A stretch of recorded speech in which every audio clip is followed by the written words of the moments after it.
Hello বন্ধুরা, জানো মাম্মা আজকে বাসায় ফ্রাইড রাইস রান্না করেছিল। চিলি চিকেন ছাড়া নাকি ফ্রাইড রাইস চলে বলো?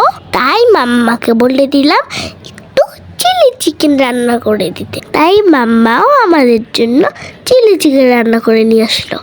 তোমরা দেখেই নিশ্চয়ই বুঝতে পারছো এইটা কতটা জুসি আর সুন্দর হয়েছিল। খেতে এতইটা মজা হয়েছিল, আমরা সবাই চিটুপুটি খেয়ে নিয়েছি। এটা রান্নার জন্য চিকেনের বুকের মাংসগুলি ছোট ছোট করে কেটে নিয়েছিল।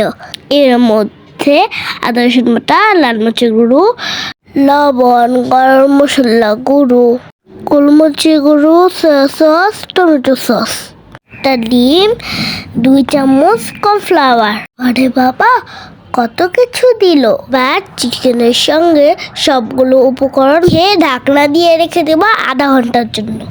আধা ঘন্টা পর মাম্মা চুলায় তেল গরম করে নিয়েছে। তারপর মেখে রাখা চিকেনগুলো একটা করে সবগুলি তেলের মধ্যে দিয়ে দিয়েছে। এপাশ ওপাশ ভাজা হয়ে গেলে তেল থেকে তুলে নিতে হবে। চিকেনগুলি তুলে নিয়ে তারপর চুলায় একটি প্যান বসিয়ে দিয়েছে। এর মধ্যে 2 টেবিল চামচ তেল দিয়ে দিল। একটু রসুন কুচি দিয়ে নেড়ে চেড়ে কিউব করে কাটা পেঁয়াজ আর ক্যাপসিকাম দিয়ে দিল। অল্প কিছু পেঁয়াজের কুলি দিয়ে দিয়েছে। একটু লবণ আর টমেটো টেস্টিং সল্ট, গোলমরিচের গুঁড়ো, soya sauce, tomato sauce, oyster sauce একটু নেড়ে চেড়ে রান্না করে নিচ্ছে।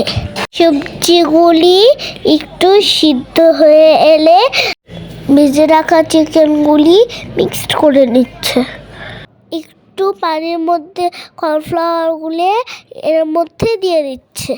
তারপরে 2 মিনিট হাই হিটে রান্না করলেই তৈরি হয়ে গেল সুইট চিলি চিকেন। এই রেসিপিটি যদি ভালো লেগে থাকে তাহলে লাইক, কমেন্ট, শেয়ার করে দিও প্লিজ।